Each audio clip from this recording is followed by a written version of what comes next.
Nobody wanted the wounded soldier sleeping behind the hardware store. Nobody except a 71-year-old carpenter who had nothing left to lose. What that old man did next would save a life the whole town had already given up on.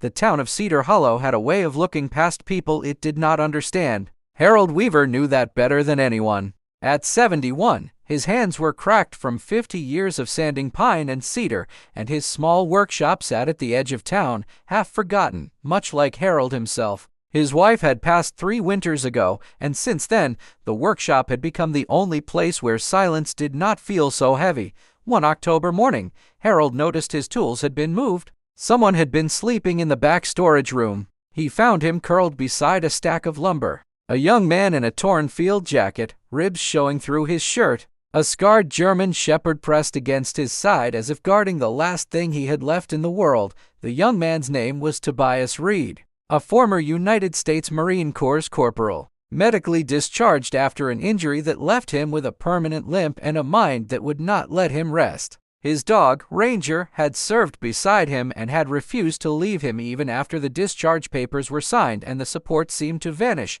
Harold could have called the police. Instead, he set down 2 cups of black coffee and said only, "You look like you could use a place that does not ask questions yet." Tobias flinched at the kindness. People had stopped offering it months ago. "I do not need charity," he said, voice rough. "Good," Harold answered, "because I am not offering any. I need help in this shop, and you look like a man who knows how to work with his hands."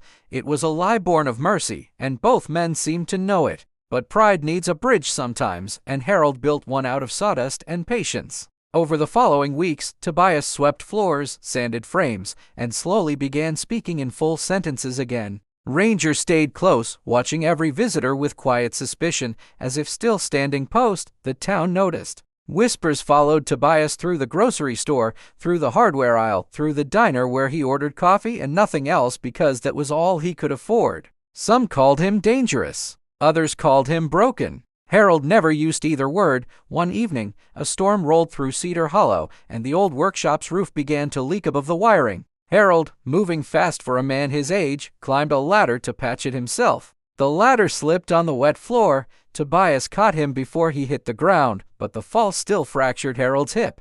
As paramedics arrived, Harold gripped Tobias's sleeve and whispered words that changed everything. "The shop is yours now. Papers are already signed. I did it last month before you knew my name was on your enlistment file too. I served in the same unit your grandfather did. I have been waiting 30 years to repay a debt I owed a young corporal named Reed, who carried me out of a firefight and never let anyone thank him for it." Tobias stood frozen, the past and present colliding in a single sentence. His grandfather had died before Tobias was born, and no one in the family had ever spoken of what happened overseas. Now an old carpenter, a stranger who had taken him in without asking a single question, revealed he had been carrying the debt in silence for decades. At the hospital. As Harold recovered, Tobias sat beside the bed with Ranger resting his head on the blanket. For the first time since his discharge, Tobias did not feel abandoned. He felt chosen. Chosen by a man who had watched a frightened young Marine sleeping in his storage room and recognized not a burden, but a debt finally within reach of being repaid.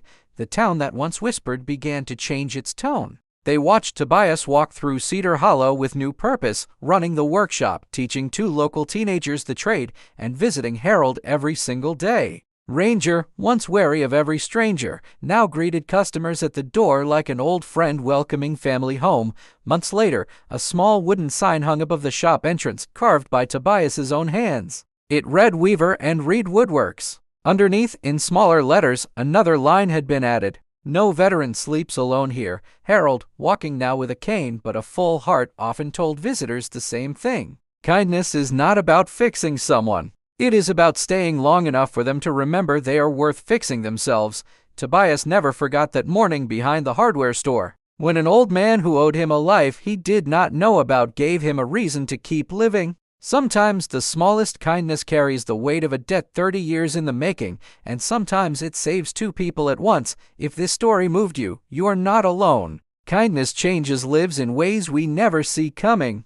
Like this video if you believe in second chances, comment where you are watching from, and subscribe for more stories that remind us who we really are.